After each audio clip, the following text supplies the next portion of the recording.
Alright, is it true or is it not? I think it is, but you should note that an online image has just surfaced of Tom Cruise portraying Iron Man in Doctor Strange in the Multiverse of Madness as a Tony Stark variant. Let's talk about why he won't be what you expect from Tony Stark and what it means for the rest of the variants in the film. Stay with me. So this leak comes from all the reshoots that are going on for Doctor Strange 2, for which the purpose of so is to get all the character cameos for the movie. A recent report actually tells us that this movie will have a lot more characters than even that of Avengers Endgame, so let that sink in for just a second. All the same, this is the first leak next to John Krasinski Mr. Fantastic, so let's talk about how Tom Cruise will likely be a very different Tony Stark than what we are used to. In fact, I think it is totally plausible that we will see evil versions of lots of the characters that we know from the MCU. I say evil because there have been reports about Wanda being the villain of the movie, not necessarily our Wanda, but likely a variant. Same deal with Doctor Strange. We know that an evil version of him will be the big bad of the film, so why stop there? I mean, I think that if you bring in a variant of Tony, it would be interesting to see what kind of Iron Man he'd be without a clear conscience.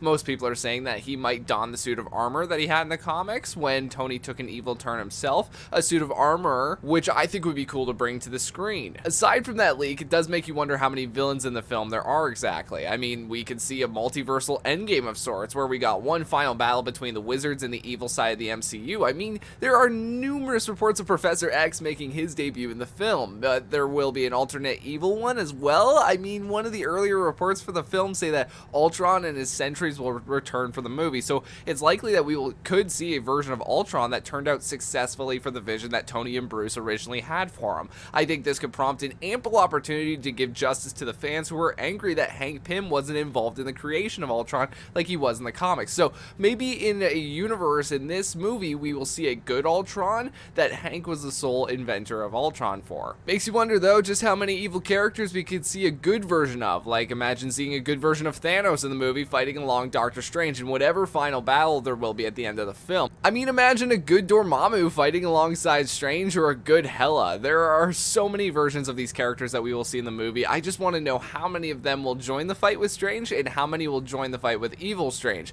We can't talk about rumored cameos in a multiversal film without talking about the potential for the Watcher to show up as well. Remember, the Watcher is supposed to oversee all potential multiversal crosses, ties, breaks, cracks, and such in the MCU. We also know that Doctor Strange is the only character that the Watcher has so far been able to confide in, to make a friend with, so I think it's likely that the footage we have seen is hiding the Watcher from us and just how much of a bigger character he will be in this movie. I'm actually surprised that we haven't gotten a leak about his involvement in the film yet, so expect that maybe in the next couple weeks as they continue their reshoots. Thank you all so much for watching. I do appreciate it. What are your thoughts on Doctor Strange so far? What do you think about Tom Cruise being Iron Man in the film, and what kind of Iron Man is he going to be? I'll see you guys in the comments. Take care, subscribe, and God bless.